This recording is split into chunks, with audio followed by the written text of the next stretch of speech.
What's up? This is Rebel Radio. What up? What up? This is DJ Newmark. This is Peanut Butter Wolf. It's your boy. It's okay. Keep checking out Rebel Radio. Rebel Radio. This is Rebel Radio. We're in the place right here. Rebel Radio is going down. Would you say Rebel Radio? Oh, wait. Let's do it again. Rebel Radio. What's up, Rebels? Welcome back to Rebel Radio. I'm your host, Josh Levine. And every week I talk to the Rebels who are shaping youth culture. We find out how they do it, why they do it, and what you can do to get a little piece of the pie for yourself. We're also the only show that brings you new music every week from our friends over at EDM.com. So check it out. This week, I sat down with my man Nathaniel Davis in a bar in Beijing. I mentioned this is the second in our series recorded live on site in Beijing. Nathaniel's my guy out there. I've known him for years, and every time I get out to China, he kind of shows me what's what. He's a partner in a promotion company called Split. They produce the Concrete and Grass Festival, and they do brand activations and music with brands all over China. He's got a really cool business that he's going to tell us all about, how he and his partner, well, first of all, how they operate a two-man partnership in different locations. His partner runs the Shanghai office. Nathaniel runs the Beijing office. You know, it's an interesting model that way, and he's going to give us some insights into how they've built this great business really around their passion and how that drives them through everything they do. We'll get into it. You might hear some background noise. We were sitting in a bar and the music got a little loud sometimes, so bear with us. Hopefully you can hear everything. If you like that format of the live shows, shoot us a note on Twitter or leave us a review on iTunes. I'd love to hear what you think about that compared to the ones that are done in studio. If you even care, maybe it doesn't matter. Let me know what you think. But first, let's get into our EDM.com track of the week.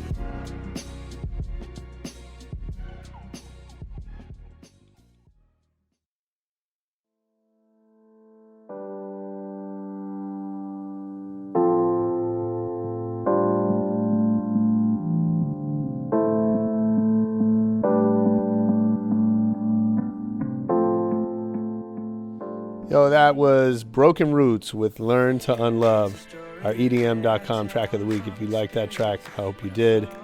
Get over to EDM.com for more new music. Now, Nathaniel Davis.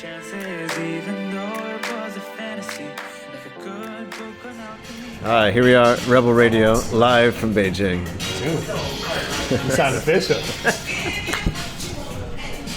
Where are we? What's this place called? Canvas Beijing. Free advertising with Canvas. This place is cool. Empty but cool. This is like my private club. Yeah, it looks like it. And we're here in the back, like it's your spot. No, thanks for doing this, man. No. I know we talk a lot of shit, but you have a fascinating story here in Beijing. And some people say. I saw somewhere that you're one of the most interesting people in Beijing. So.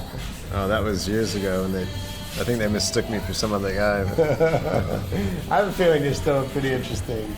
So I want to let's start at the very beginning. Okay. I know you have this amazing career now in the Chinese music industry, but I want to know how you kind of got to this point. So, do you remember the first record you ever bought? First record I ever bought? Yeah, probably. Like a record in the broad sense, like music. It was probably a CD. Yeah. When I was 13, U2 War. Okay. Yeah, I believe so. Amazing record. Yeah, even though that had been a few years earlier. Yeah. But yeah, I think that was. Yeah, it was kind of. I think it was probably actually 1987. I think because U2 were on the radio at the time because of the Joshua Tree. Yeah. Which was great. Yeah. Although the recent tour was pretty rubbish, I thought. But of course. I mean, it's 40 years later or something, 30. Yeah, it's kind of a strange thing. But I thought at the time when I heard With or Without You on the radio, I thought, wow, I like that song. Yeah. And so you joined BMG at that age, like, Right.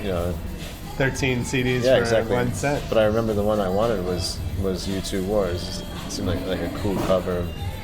Did you have the same experience? Like, it's hard to get to 13.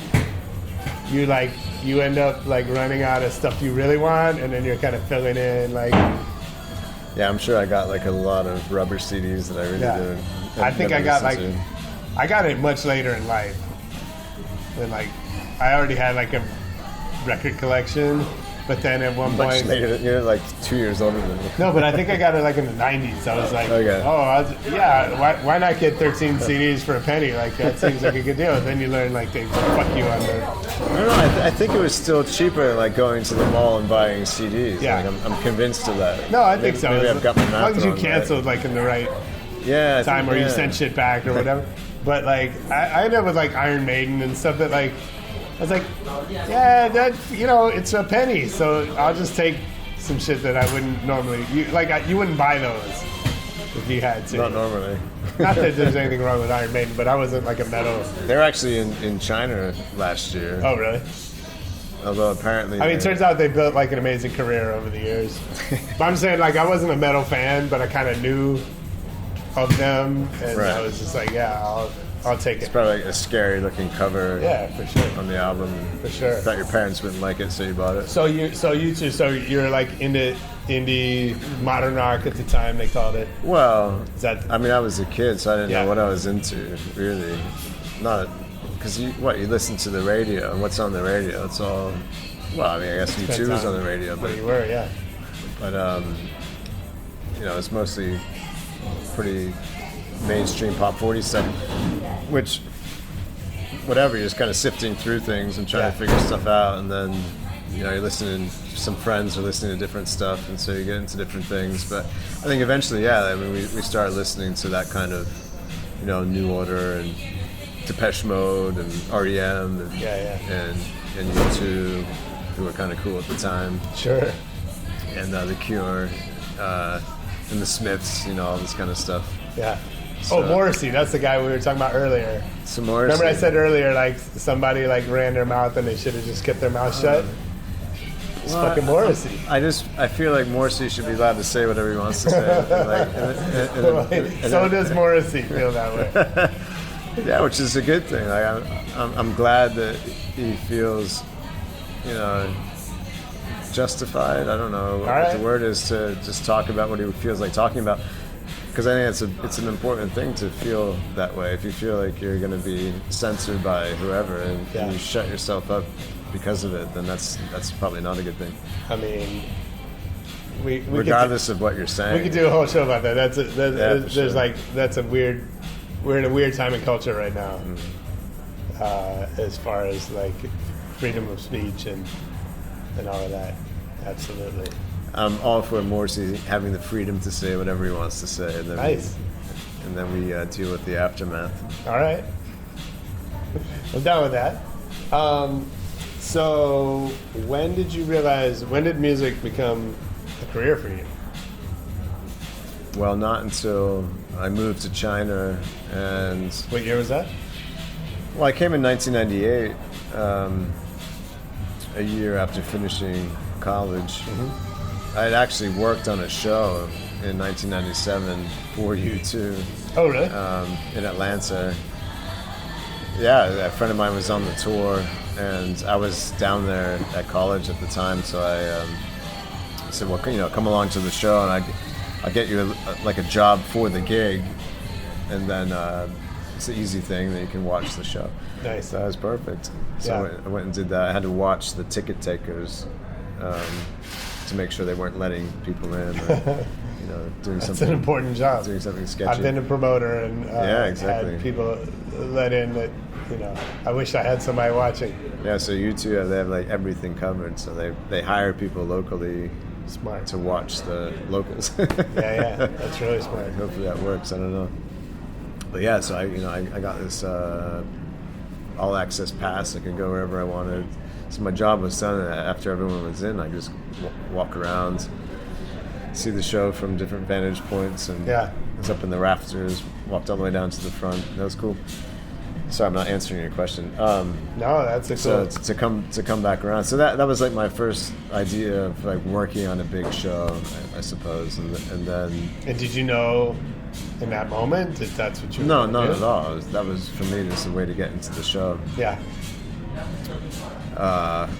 So it was only after I came here, with the plan of doing something academic, nothing to do with music. Really?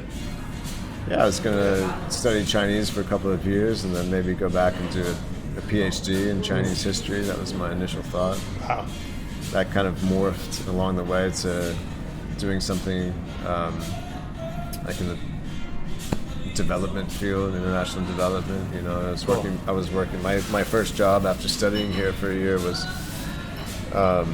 working in more philanthropic circles, different projects around China, a lot in relation to health, children's issues. Did a lot of work with UNICEF, and so it's really through UNICEF that I got involved in the music industry. In 2001, there's a charity concert for UNICEF that was organized, which we were only involved in the periphery. This because we did a lot of fundraising for UNICEF via Hong Kong, and a lot of that was done through events with celebrities, a lot with who were singers, Hong Kong canto pop singers. So we knew a lot of these guys, so we kind of corralled some of them to come up to Beijing for this charity event. It was a big show. It was in one of the arenas here, about 10,000 people. And so we were just, really vaguely involved with that. But then the following year, I had actually resigned from that job, still anticipating going back to school in the U.S.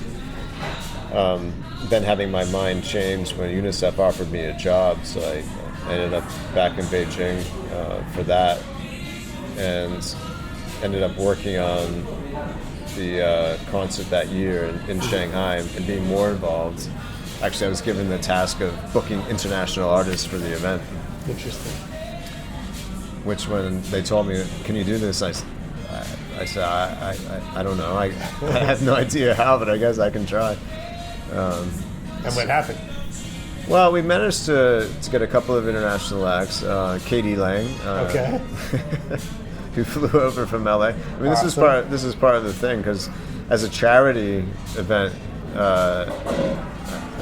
I think at least in China, it probably should work like this in the rest of the world as well. You can't actually pay somebody to appear at a charity event. It's illegal. Really? So we weren't offering fees. Yeah. So this had to be, kind of on the basis of I'm really into the cause, that I'll come over and do the show for free. You cover expenses. Expenses covered. Yeah. But yeah, you're not making any money on it necessarily. Right. So KD came for that. That's probably better, because you hear all these stories about charities that, like, I think it was there was a story about Wyclef who, like, he raised all this money for Haiti, and he spent $500,000 flying Leo DiCaprio to Haiti, and like didn't actually do anything for the Haitian people. His presidential campaign. Yeah, exactly. Yeah. Yeah. No, and I think there were similar stories in China as well about charity events I where guess. the money was just Everywhere. disappearing to the wrong places. So yeah, we didn't pay anyone to come over for this thing. Also had another Canadian singer called Bruce Coburn. Okay. If you're Sounds familiar familiar. with him, probably not. Like, Canadians generally seem to escape the American consciousness unless they move to LA. I mean, which we have like Bieber. I don't think. Yeah, but Alanis Morissette. yeah, we have a couple. it's true, but their Canadianness is relatively So you have to suppress your Canadianness to make it. You might mention it once at the beginning of your career, and then all of a sudden you're from LA. Makes sense. But no, I think Bruce, he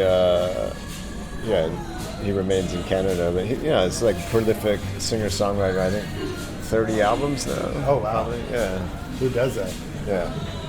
So he was cool, but he's a bit of an activist himself. So I think the UNICEF thing was kind of cool for him. Nice. So yeah, that was my first real foray into the music industry, so to speak, in China. So at what point, I mean, that was kind of sounds like a cool adventure, but it was kind of a one-off, right? So like, at what point did you know you could do this for a living? Well, I think it wasn't until 2004, so 2 years later, when I was here. I was, I in the meantime done another charity show for McDonald's, from Ronald McDonald House, and then the following year, 2003, was a tough year in China because of SARS. I don't know if you remember that. But Yeah. Pretty much every big event was canceled. Then going into 2004, ended up meeting some people here who had been involved in music outside of China. An Australian guy, a friend of mine called Simon, and a Singaporean guy called Darren. We decided to set up a company together. And it wasn't necessarily focused on music, but more on events. But we all had a music background, and those guys more so than me, in terms of production, big show production, lighting, and Simon's a lighting designer. And so a couple of things came along, and we ended up doing a show on the Great Wall with Alicia Keys. Nice. A bit crazy. Yeah, I bet. And a long story, which I won't go into. But that was our first gig, and then on the tail end of that was Nora Jones in early 2005. I think it was March 2005. We did Nora on that album cycle, her first album. Cool. She actually came to Asia. Nice. And did a couple of shows in China, which is cool. Yeah. Yeah, and so from there, kind of took it along, doing a bit of music, a lot of DJ stuff for brands. We were working with Chivas. Can you hear me? I mean, we're in a bar talking about Chivas Regal, so yeah, exactly. It's fitting. Good backdrop. So we're drinking martinis, but back in the day it was all Chivas and green tea in China. Nice. And that was Chivas made a ton of. Is that money good? there. Whiskey and green tea? It's actually surprisingly all right. Okay. Yeah, it's all right with a bit of ice. Yeah. It was okay because it's sweet green tea. Okay. So kind of cut It's not like the grassy. the bite of the whiskey, which for a Chinese palate. They're like sweet. Me pretending to know what a Chinese palate. No, not necessarily sweet, but maybe not so harsh in terms of the alcohol. Okay. So yeah, we did a lot for Chivas DJ tours. Tiesto and Deep Dish and Tiesto for Chivas Regal. Okay. Tiesto for Chivas Regal. All right. Yeah, those were fun times. Yeah, I bet. So you had like the double challenge, right, of starting a career in music and also in China, where you're not from China, and so there's I'm sure a lot you didn't know. Is there a key like mistake that stands out that you made at the beginning? I mean, obviously you didn't go to jail, so that seems to work out. Yeah, I've not been in jail yet, thankfully. Awesome. But yeah, is there anything key that, mistake? I think we probably made a mistake on that first show at the Great Wall with Alicia Keys. I say Alicia Keys. It's actually Alicia Keys, Cyndi Lauper, and Boyz II Men. That was the lineup. That is an awesome lineup. Unbelievable, right? That's crazy. And we had been brought into that thing kind of in the middle of it. Of those three, who meant the most to you personally? None of them meant anything to me, to be honest. It's like, okay, that's kind of interesting and odd, and yeah, it's all right. Yeah, we can help out here. It was more like a business opportunity for me as I saw it at the time. So that was meant to be a charity thing as well, of dubious origin. And so we kind of came in a month before the show where I had presented myself to these guys who were organizing it as saying, yeah, I've been doing this kind of thing for a while. Just as a matter of saying it, not expecting them to say, as an aside, "Oh, can you come for a meeting tomorrow? Because I think we need your help." And then finding out they had basically nothing organized for the entire thing, which is going to happen in a month's time. Yeah. They had people kind of hovering around, in orbit, but not anything really decided or in place. But we kind of came in and said, all right, well, show us, the production, what's happening, what are the riders, who's doing what, and what have you been quoted so far? And they gave us everything, so we looked over it as consultants, so to speak, to begin with, and kind of went through and said, well, you're being overcharged here and here and here and here, and just slashed the budget, not realizing like whoever contributed the quote was also in charge of doing the government permits. Right. Of course. And so once we had done that, this guy said, all right, I'm pulling the permits.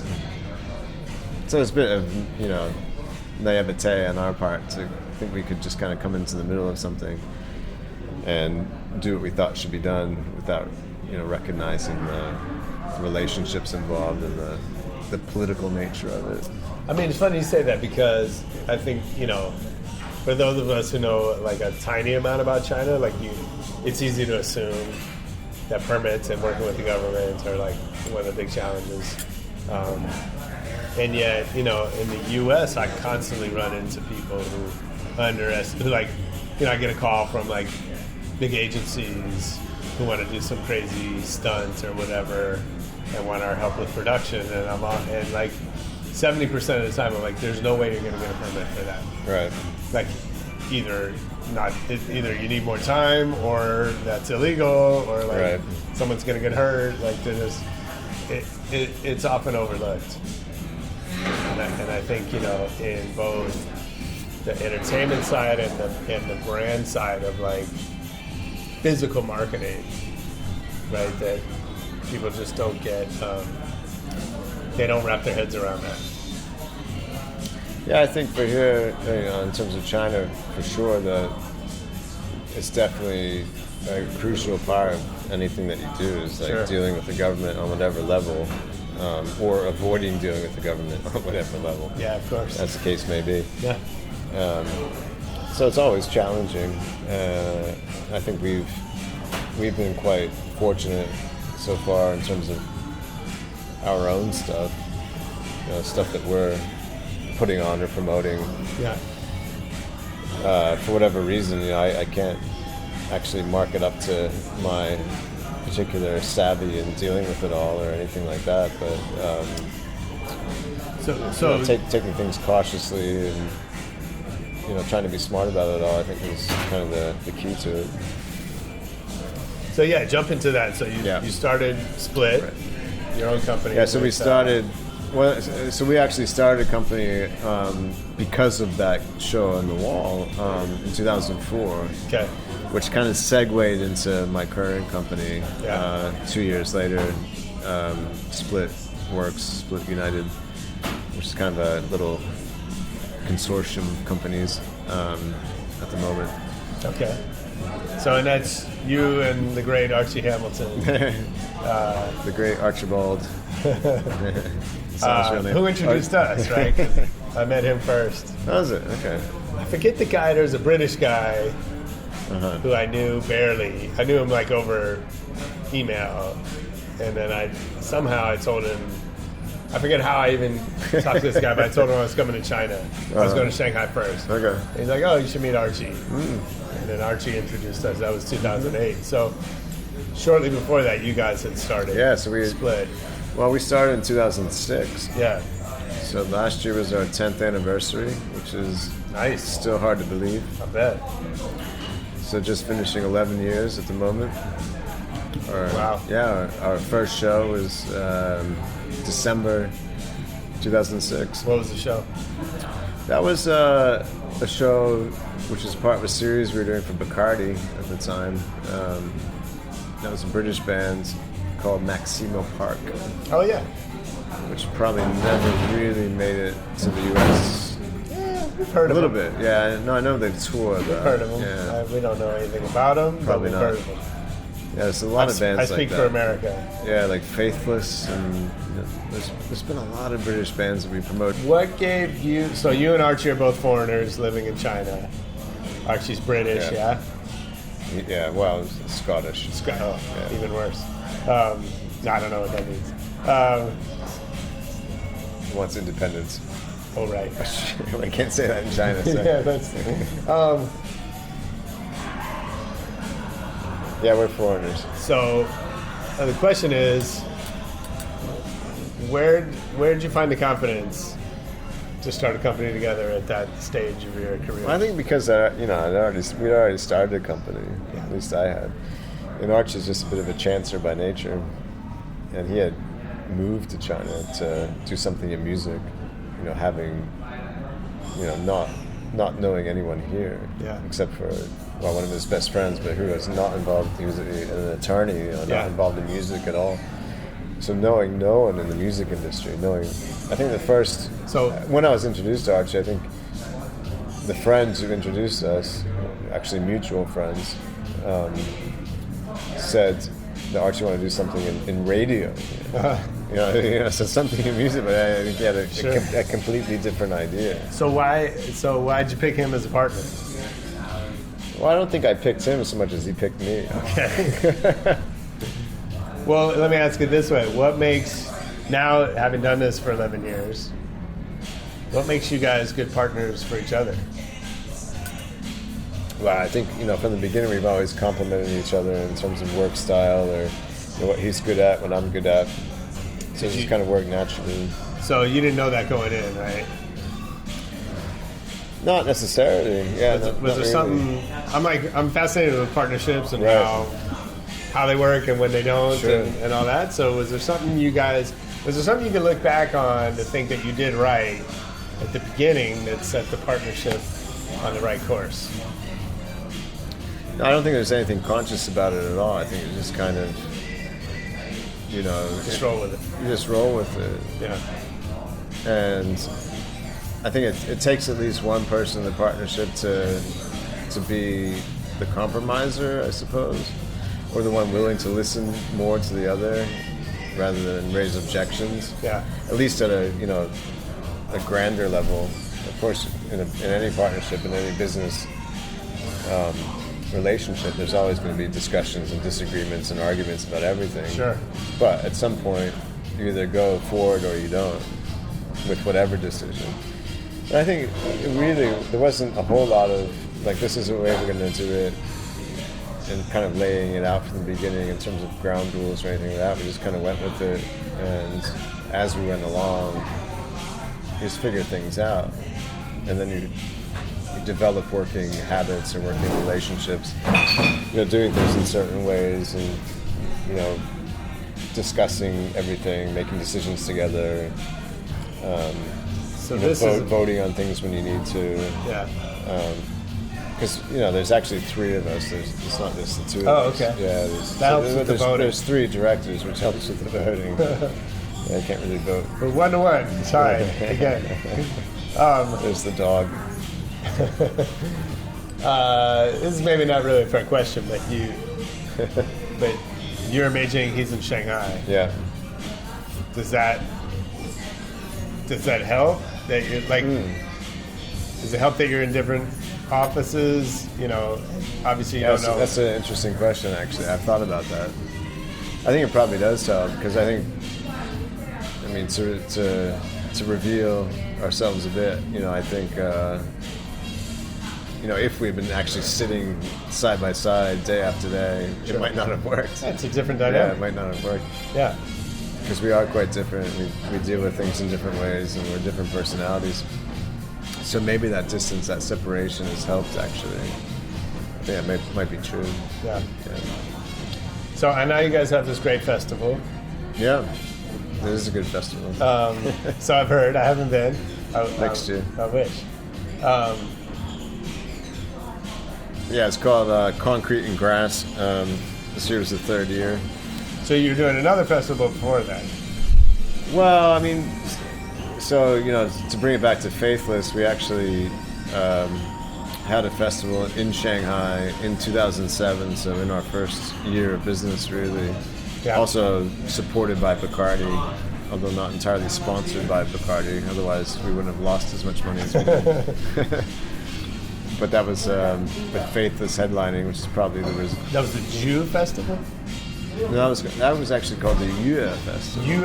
Yeah, the Yue Festival. That sounds better than Jew festival. Yeah, I mean that, so there's, for people who don't live in China and can't pronounce Chinese, like our other festival that we did for 7 years, which was called the Jue Festival. Okay. Not, if you look at the Jue, yeah, I suppose like the uninitiated could pronounce it as the Jew Like me. Festival, Yeah.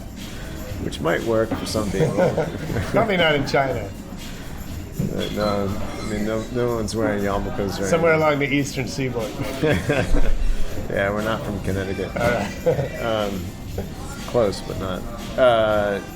Yeah, so the UF Festival in 2007, it's a one-day kind of. It wasn't intended to be a one-off thing. I mean, Archie's ambition has always been to do a really good festival for China, and we thought, we have some money from Bacardi. Here we are, our first year in business. We don't really know what we're doing, but let's go for it. Why should that stop you? Yeah, let's do something. Yeah, exactly. Yeah. You're entrepreneurs. You want to Absolutely. be adventurous. So you do something, and so we did a festival. Yeah, lost our shirt. But, it was a well-regarded and well-remembered event. Yeah. So what were the Which has moved on. What was the main lesson you took from that experience into concrete and grass? Well, I mean, not to pay so much for artists, I suppose, for one thing. Yeah. Or not to pay more than what the market really supports, which is always challenging because, for the most part, most artists are looking at fees. International artists are looking at fees that the local market here just can't support. Yeah. For all of you agents in LA who might be listening, We have a lot of agents listening to the show.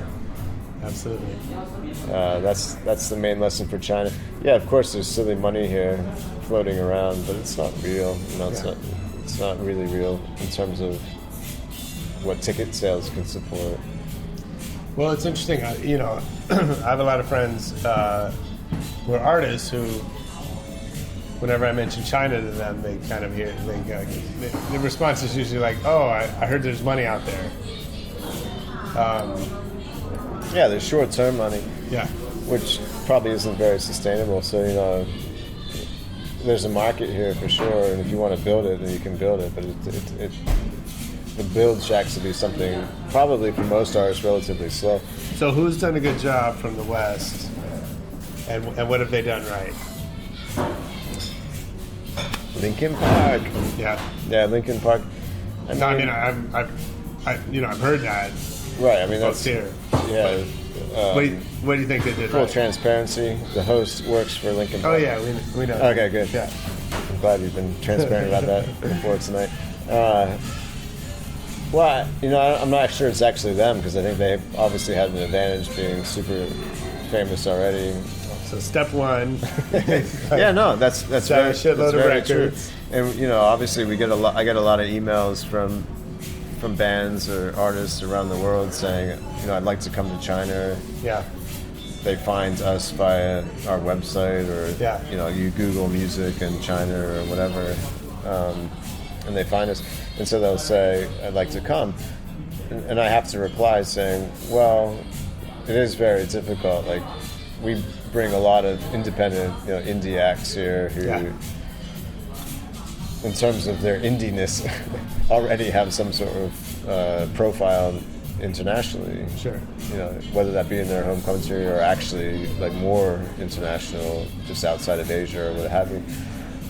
And so it's really hard without any sort of profile to do anything here to begin with. So for Linkin Park, obviously it's much bigger than that. But at the time, I guess on the back of the first album, we have a blog that maybe it's not too active now, but called China Music Radar, which we wrote a lot about the music industry in China in English, and we did a long article about Linkin Park and their relationship with China and how that all happens, way back when. I'll have to read that because I have no idea how. Oh yeah, I should send it to you. Please. But actually, a friend of mine who was at Warner at the time, who was kind of behind the whole thing, and they did this campaign of bring Linkin Park to China. Yeah. And it just went. And this is like pre-internet, really, like basically pre-internet, but it went viral, so to speak. Sans internet. Nice. Where it really built up the profile of the bands and like took it to this other level. Yeah. And that was like years and years before they ever actually came. Right. Like by the time they actually made it to China, the guy who did the whole thing, the whole campaign was he wasn't even working in the music industry anymore. He had moved to film by that point. So for artists that want to come to China, what are the right? What makes you say yes? Like what's the? All right. So it's a number of different factors. There's no scientific method really. Okay. In terms of how we. You don't have an algorithm. Well, we do not an algorithm, but we have some metrics that we look at for bigger bands. Like if you're actually going to spend some money on something, you look at it in terms of like social. Let's do that. That's high tech right there. The water effect. I feel like we're swimming or something on a boat. But they don't have like WeChat followers, right? If they're not here already. No, but there's enough online in terms of music websites, streaming websites, right. where you can gather data. Yeah. So we created our own sort of matrix of things it's a small, very small, simple algorithm that we calculate like the relative popularity in the market. So we look at that, but that's not the only thing. It's also about because we've always been a passion-based business. So it's who do we like? Right. Who do we think is good? Who do we think gives a good live show? Who do we think would be great on a stage in China that we'd like to introduce to at least a small segment of the population, so to speak? Yeah.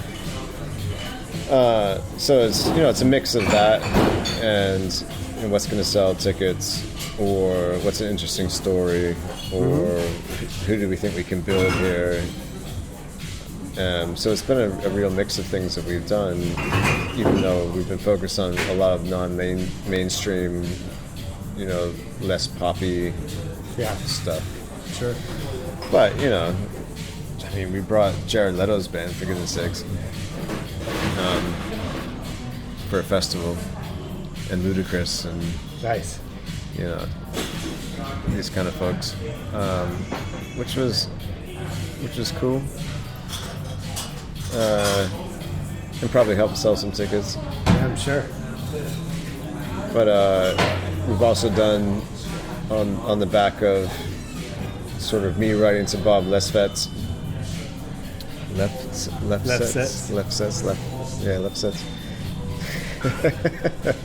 So Bob, wrote about some bands from Denmark that we had brought here. He was raving about a song he heard on Sirius FM or whatever. Yeah.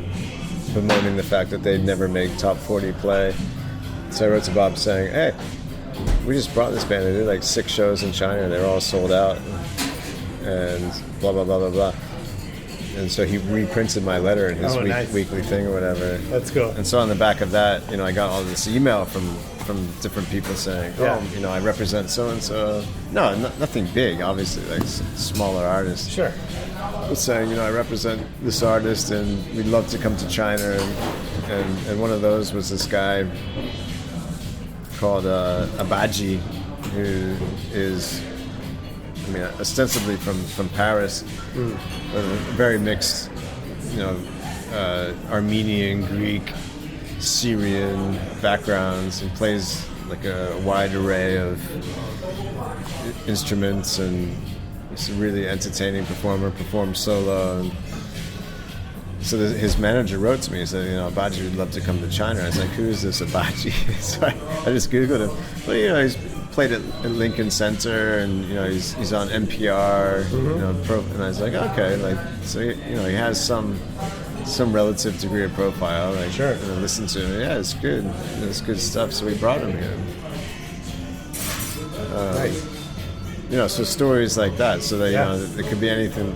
Something like that where that's the decision for bringing in an artist is that somebody reaches out, and it's good music that we think could somehow resonate with people here on some level. Yeah. And so he has, the back of us bringing him here one time, the French, the Alliance Française, whatever, the French Culture Office has brought him here a number of times because nice. He's just one of these guys that can connect with people. And that's really what it's all about, at the end of the day, is using music to connect with people. Yeah. So I know. Soundbite. Terrible one. No, that was good. That's what it's all about, is using music to connect with people. I like that. Yeah, I mean, in some ways it's true. Because what you want is, I'm not going to talk philosophically about music. It's ridiculous. Ken, it's fun. I'll pretend like it's important.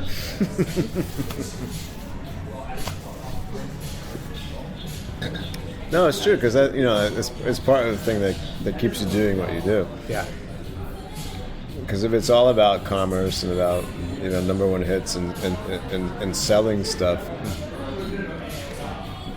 the meaning of that only goes so far. Sure. At least for me, and I think for us as a company.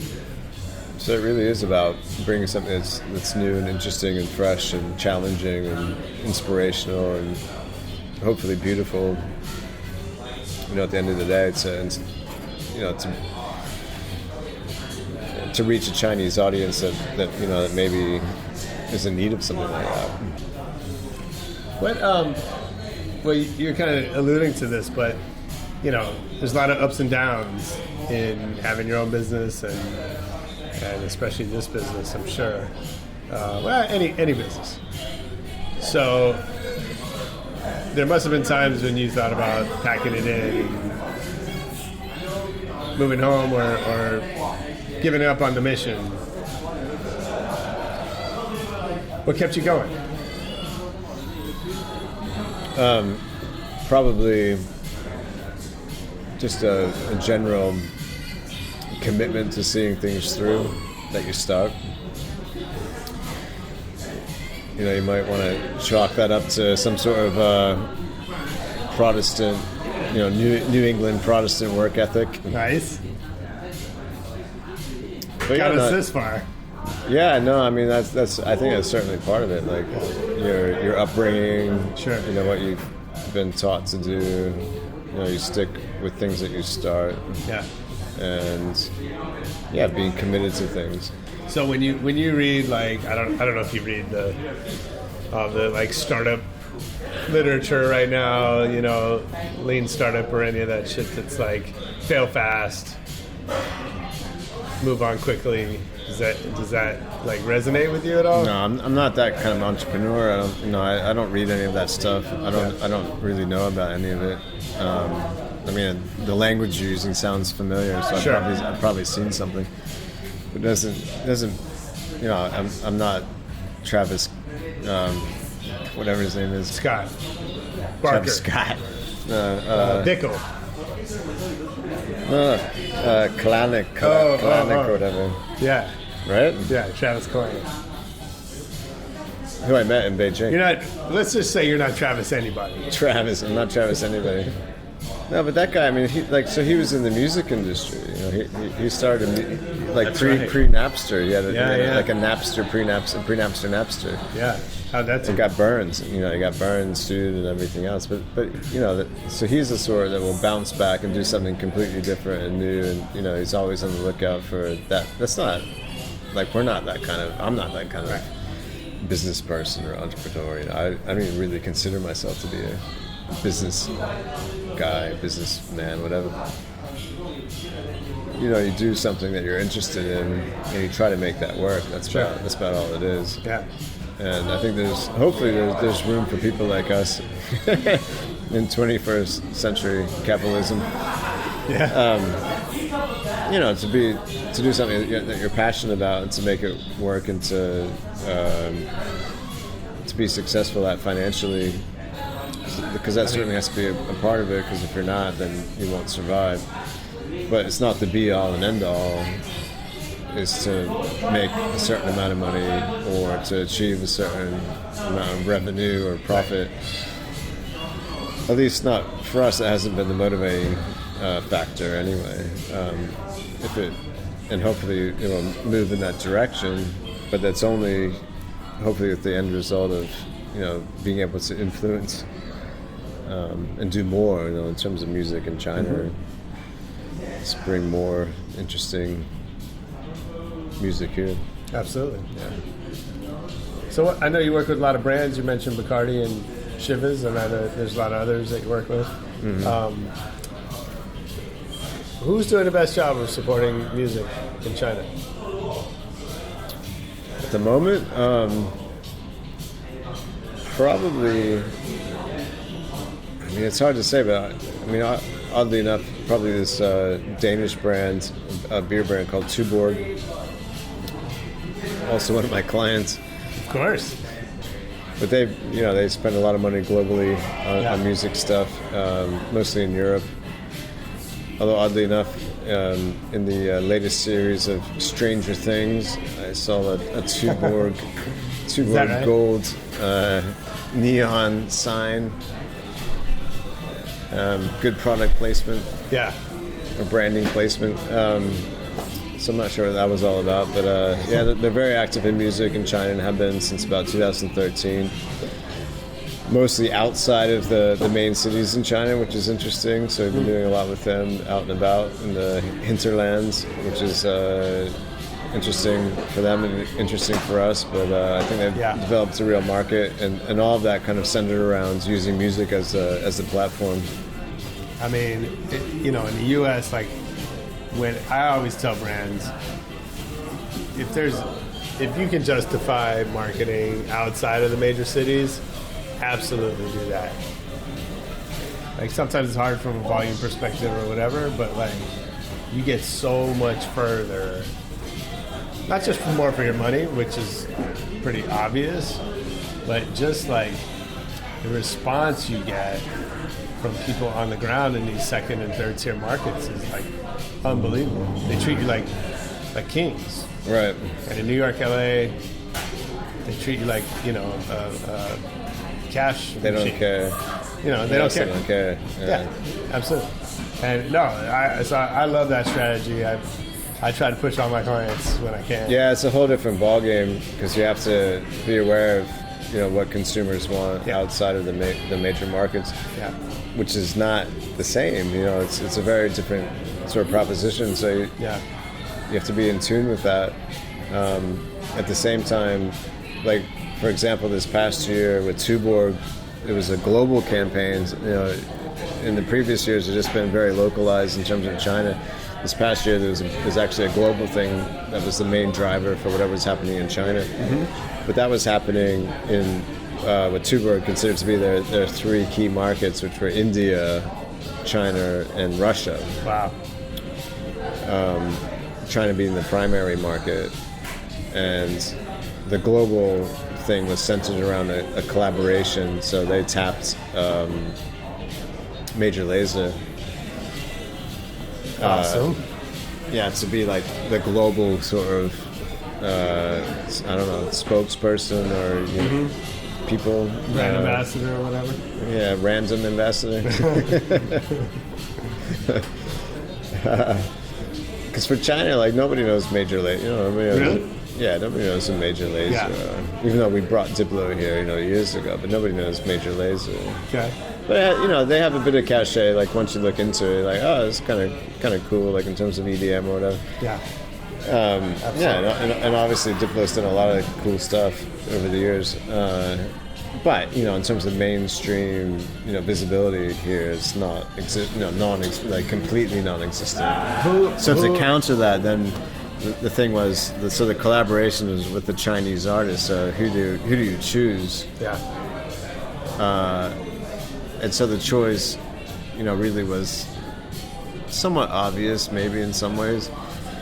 So you have to go high profile. Mm-hmm. So we chose a singer, a pop singer called Chris Li Yuchun, who she was the first Supergirl winner, 2005. Okay. Yeah, so a long while back, but she's done very, very well for herself in terms of her career here. Yeah. On the back of that, like extending that sort of talent contest winnerdom, into actual bona fide career, musically and otherwise, with a huge, massively rabid fan base. I'm sure, yeah. And so, her doing something with Major Lazer and taking a track that they did and kind of doing her own thing with it and then releasing that across China was actually it was kind of interesting. That's cool. Yeah. Who's big here that's like from the West that's most surprising to your friends back home? Hold on. Think about that. Big or surprising. Well, I mean, I hate to say Linkin Park again, but yeah, I mean that's. It's funny. Before I started working with them, I didn't know very much about them at all. I mean, I knew some of the records, but I didn't know anything about their story. There's not a lot of artists that are big here that would be surprising, I feel. And so, what's the advice when people, if they want to come over here, they want to make a business in China? What do you tell them? What should they do? If it's in music, like trying to compete with us, stay home. Fair enough. I'm joking. No, but like artists or like if an artist called you and said, "Hey, I want to build my business in China." I think like I was saying before, you have to build your own profile in your own home country or your own primary market first. Like China is still a very secondary market, or beyond secondary in some ways. Yeah. Because it's far away. It's remote. Yeah. And even though there's a lot of people here, you still have only like a few cities that you can actually play successfully in terms of box office or whatever. And so you have to concentrate on your on your own home territory and make that make sense for you initially before you ever think about like coming to China. Unless there's some other thing that sets you apart from everyone else. For somebody in a higher tier than, just aspiring touring artist, you use the resources of your label, whatever that is at the moment. Find the right promoter in the market who's willing to work with you long term and not just do some kind of one-off thing for some kind of money play that's not really realistic. Yeah. Because it's not just China. I mean, like what we're talking about now is not just China. It's all of Asia. Right. So you have Southeast Asia, Japan as well. Even though it's maybe somewhat separate, but there's companies like ours who are working not just in China but in all of Asia that can work for the long term, to help develop an artist in the region. But you have to have some patience and some commitment to it, and be willing to return. Maybe not every year, but every other year. Mm-hmm. And willing to start from maybe smaller sort of thing than you're used to.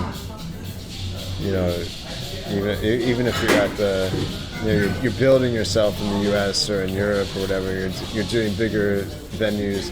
It might not translate in China or in Asia, but there's a huge market here, and so you might have to take a step back in order to move forward. Yeah, sure. That's fair. Does that make sense? Yeah, absolutely. What do you miss most about home? I mean, of course, it's people. I thought you were gonna say Geno's or some shit. Geno's subs. Yeah, I'm going back there. Sure. You think you'll come back, or you're staying? No, I think I'll come back at some point. If the tax situation is favorable. Yeah, it keeps getting better. See how it goes. Yeah. All right, let me do a little lightning round while we can still hear each other. Okay. Lightning round. I don't know what that means. It just sounds cool. We need Sounds fast. I think we have a little thing like lightning round. Okay. Maybe we'll record one rapid tonight. fire questions. Exactly. Okay. Ish. I'm not. One-word answers. Tell me one-word one answers. decision that changed your life forever. One decision. To move to China, not to move to China, come to China to study, I think. Yeah. To stay. No, to study. Oh, yeah. No, initially to study, because if I didn't come to study, I would never have come back. Didn't expect it. Yeah. Lightning. Keep going. Complete the sentence. I don't have talent. I have blank. Perseverance. Patience.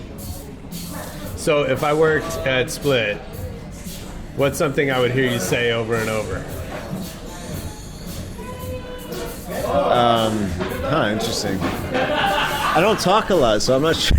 You have to ask my employees. What silence? What did I say over? Like nod of the head. I'm listening. Yeah. Okay. All right. Who would you be most excited to learn as a fan of your work? Michael Stipe. Nice. You ever try to book him? Nah, I mean, REM are probably also banned in China, unfortunately. Yeah, I'm sure. Yeah. I'm sure.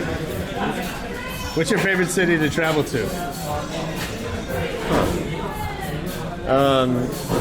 Recently, that I've actually traveled to is Budapest. Oh yeah. Yeah.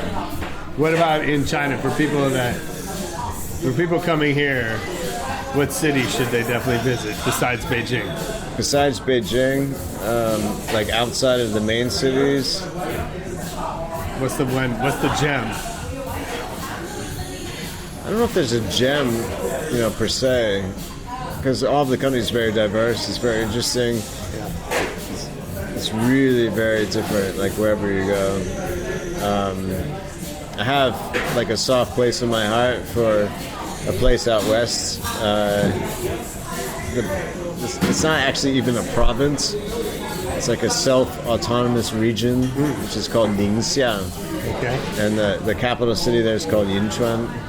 Like nobody's ever have heard of this. All right. But I've been there about 30 times. Oh, wow. Yeah, like That's a actually lot. individual trips 30 Yeah. times.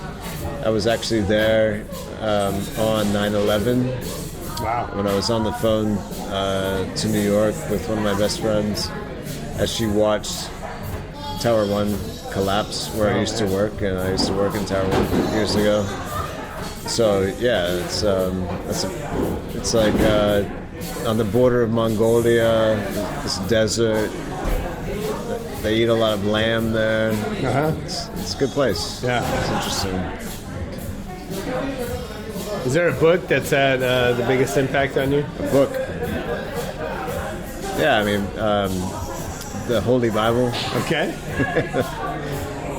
Yeah, I think for sure. I think that's the first Bible answer that we've gotten. Yeah, that's. That's okay. No, of course it's okay. I'm just. I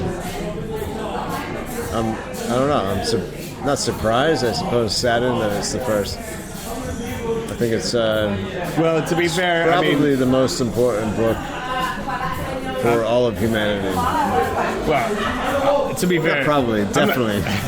I'm not sure we've had any repeat books so far. Right. So, but okay. What movie do you think you've seen the most in your life? Probably Until the End of the World by Wim Wenders. Wow. Yeah, I think so. I watch it every year. Really? Yeah. Okay. I don't know that movie. Oh, really? Okay. Yeah. So I'm not going to read the Bible, but I am going to watch Until the End of the World. If you had a choice... No, you do going have in a that choice. order. If you don't have a choice... Is there a DJ performance that you've seen live that stands out? Well, I suppose, actually, I never really experienced DJ, so to speak, culture until, we were doing those Shivas tours with Tiesto or whatever. And I have to, Tiesto is pretty, the whole thing was pretty impressive, like the spectacle of it. It's a hell of a production. I'm sure it is, but even for China, it wasn't like a big production. It was just the fact that he was Tiesto. Yeah. And so everyone was going crazy for this guy. Sure. Yeah. And no, it wasn't really a show per se. It was just a thing. And so for me, it was impressive because it was new. It was new for me. I've seen Tiesto a couple times, and I mean, the visuals, it's not my music particularly, but the visuals, and it's an amazing show. Yeah, I mean, you can kind of come to it, even if you don't like the music necessarily, you can come to appreciate it just because, everyone else is enjoying it so much. Everyone is so much having fun. Everyone's elated. And that's what I equate with that whole thing, is this general elation. I almost wanted to go to Desert Trip for that reason. Right. I didn't go because I don't care about classic rock. Right. But while it was happening, I had a momentary wishing I was there because I knew there was all these people having the best time of their lives. Right. And I decided that'd be fun to be in the middle of that. Yeah, when it's a thing, then it feels like something, regardless of how good the music actually is. Sure. What about live band, live show that you've seen in person? Is there a favorite that stands out? Well, probably my first live show, big live show ever, which was U2 Zoo TV tour when I was 17. Yeah, in Hershey, Pennsylvania, where they came in, they rehearsed for a week. That was the beginning of the tour. They rehearsed for a week. They gave a show. Every ticket was $15. Wow.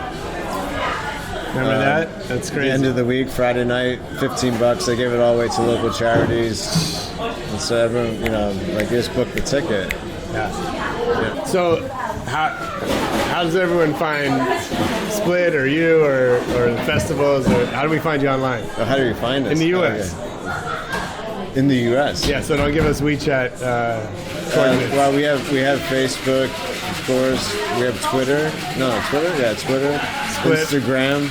Split on Twitter. Yeah, of course. The actual addresses. Yeah. I need to refer that to my marketing department. Let me call them briefly. No, you can just Google us. Okay. Yeah, Split works. Yeah, Split works. Split works. It works, man. I love it. Yeah. No, I don't think you can miss this because there's nothing else. No, apparently there's some Japanese clothing brand that branded themselves Split. Are they Japanese? Yeah, I think so. So you might find There them. used to be a streetwear brand. Yeah, they're a streetwear brand. Okay. Yeah. I didn't know they were Japanese. I think they're Japanese. Gotcha. But I think if it's anything in relation to China, it's pretty easy to find those. Nice. All right, well, Yeah, so Split works, Split United, Concrete and Grass Music Festival. When's the next one? Well, hopefully we're planning for April. April in Chengdu, China. Man, I keep hearing that Chengdu If you want to play, let me know. I keep hearing that Chengdu is like the spot. Oh my gosh, it's like Beijing is so boring compared to Chengdu. Really? Yeah, I've heard that. Chengdu's crazy. Really? Crazy. Sorry, I was about to use bad language and I. No, you can use bad language. No, I refrained. It's not a good thing. No, it's not a bad thing. It's not a good thing.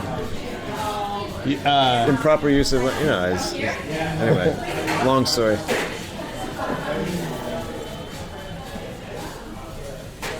Sorry, the host has lost his chain of thought. You threw me. I was going to say something about the pandas. The pandas. Because that's how we know of Chengdu, right? Yeah, the pandas are in Chengdu. Yeah, exactly. So if there's a really cool band from LA or whoever's listening to this program, if you want to come to China, to Chengdu, they do have pandas. There's these really cool, what they call the lesser pandas, which are smaller ones that have red fur. They're really cool. They're a lot cooler than the big pandas, I think. We only hear about Ling Ling and Black and White. Those guys are boring. Well, they're endangered, so there's only a few of them, so you can only say so much. All right, come see the red pandas. Yeah, come see the red pandas. I love it. They're called the lesser pandas. Yeah, that was Nathaniel Davis on Rebel Radio live from Beijing. Well, not live. I mean, we were live. We're still alive, but it wasn't broadcast live. It was recorded at the bar in Beijing. I hope you enjoyed it. I know I did. Leave us comments, reviews, send money, send free popcorn. I don't know, something. Come back next week for more Rebel Radio. Peace.